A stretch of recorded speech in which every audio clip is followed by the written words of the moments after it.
창세기의 질문과 함께하는 오늘의 묵상입니다.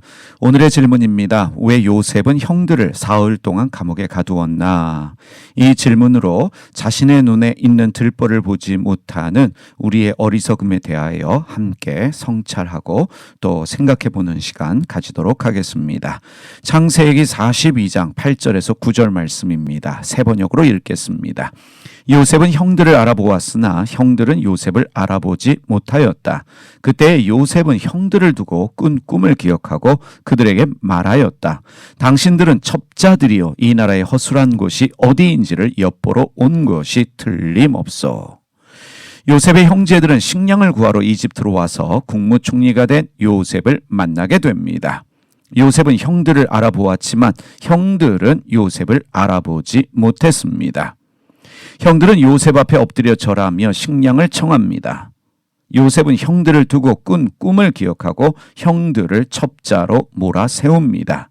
왜 요셉은 자신의 정체를 드러내지 않고 형들을 첩자로 몰아세웠을까요? 자신을 노예로 판 형들에게 복수하기 위함이 아닙니다. 요셉은 지금까지 자신에게 일어났던 모든 일이 하나님의 일하심과 섭리였다는 것을 알고 있습니다. 감옥에서 오랜 시간 하나님의 다루심을 받았던 요셉은 형들에 대한 미움과 원망이 사라진 지 오래입니다. 아마도 요셉은 자신의 정체를 서서히 드러내면서 아버지를 비롯한 모든 가족을 불러 모으기 위한 나름의 계획을 가지고 있었던 것으로 여겨집니다. 첩자로 의심받고 있는 요셉의 형들은 당황할 수밖에 없었습니다. 요셉의 형들은 자신들이 첩자가 아니라는 사실을 증명하기 위해서 구체적인 가족 관계까지 말합니다.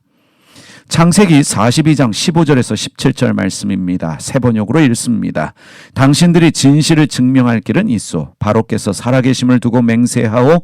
당신들이 막내 아우를 이리로 데려오지 않으면 당신들은 여기에서 한 발자국도 벗어나지 못하오. 당신들 가운데서 한 사람을 보내어 당신들 집에 남아있는 아우를 이리로 데려오게 하고 나머지는 감옥에 가두어 두겠소. 나는 이렇게 하여 당신들이 한 말이 사실인지를 시험해 보겠소. 바로께서 살아계심을 두고 맹세하오. 당신들이 그렇게 하지 못하면 당신들은 첩자라는 누명을 벗지 못할 것이오. 요셉은 그들을 감옥에 사흘 동안 가두어 두었다. 요셉은 형들에게 첩자가 아니라는 사실을 증명하기 위해서 나머지는 감옥에 갇혀 있고 한 사람이 가서 막내 아우를 데리고 와야 한다라고 말합니다. 그리고 형들을 사흘 동안 감옥에 가둡니다. 여기서 질문해 보겠습니다. 왜 요셉은 사흘 동안 형들을 감옥에 가두었을까요? 성경에서 사흘은 성찰과 완전한 자기 죽음의 시간을 상징합니다.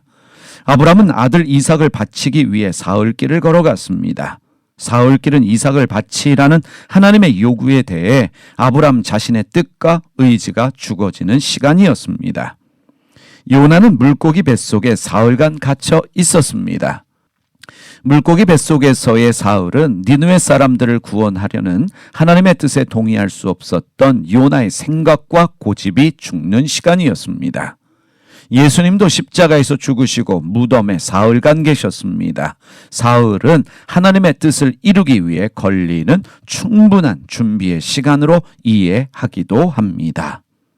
창세기 42장 18절에서 20절입니다. 세 번역으로 읽습니다. 사흘 만에 요셉이 그들에게 말하였다. 나는 하나님을 두려워하오. 당신들은 이렇게 하시오. 그래야 살 수 있어. 당신들이 정직한 사람이면 당신들 형제 가운데서 한 사람만 여기에 갇혀 있고 나머지는 나가서 곡식을 가지고 돌아가서 집안 식구들이 허기를 면하도록 하시오. 그러나 당신들은 반드시 막내 아우를 나에게로 데리고 와야 하오. 그래야만 당신들의 말이 사실이라는 것을 증명할 수 있을 것이며 당신들이 죽음을 면할 것이요. 그들은 그렇게 하기로 하였다. 요셉은 형들에게 한 사람만 갇혀 있고 나머지는 곡식을 가지고 가서 막내 아우를 데려오라라고 말했습니다. 창세기 42장 21절입니다. 그들이 서로 말하되 우리가 아우의 일로 말미암아 범죄하였도다. 그가 우리에게 애걸할 때에 그 마음의 괴로움을 보고도 듣지 아니하였으므로 이 괴로움이 우리에게 임하도다. 요셉의 형들은 사흘 동안 감옥에 갇혀 있으면서 자신들의 삶을 돌아보며 성찰하게 됩니다. 자신들을 돌아보며 자신들의 죄와 잘못을 깨닫는 시간이 되었습니다. 요셉의 형들은 20년 전의 일을 기억하며 자신들의 행위가 범죄였다는 사실을 깨닫고 서로에게 고백합니다. 지난 20년 동안 요셉의 형들은 요셉을 구덩이에 가두고 노예로 판 사실에 대해 기억하지 않으려 했습니다. 자신들의 행위에 대한 어떠한 반성이나 회개도 없었습니다. 사람은 어려움과 고난을 겪지 않으면 자신의 잘못을 깨닫지 못하는 속성이 강합니다. 매를 맞아야 정신을 차리고 고난이 있어야 기도하기 시작합니다. 조금만 상황이 좋아지면 하나님도 잊어버리고 자기의 의로 살아가려는 것이 사람입니다. 요셉의 형들은 자신들이 누명을 쓰고 감옥에 갇히며 어려움을 겪게 되었을 때 자신들의 문제와 죄를 보기 시작했습니다. 하나님은 요셉을 통해 요셉의 형들에게도 회개할 수 있는 기회와 은혜를 주셨습니다.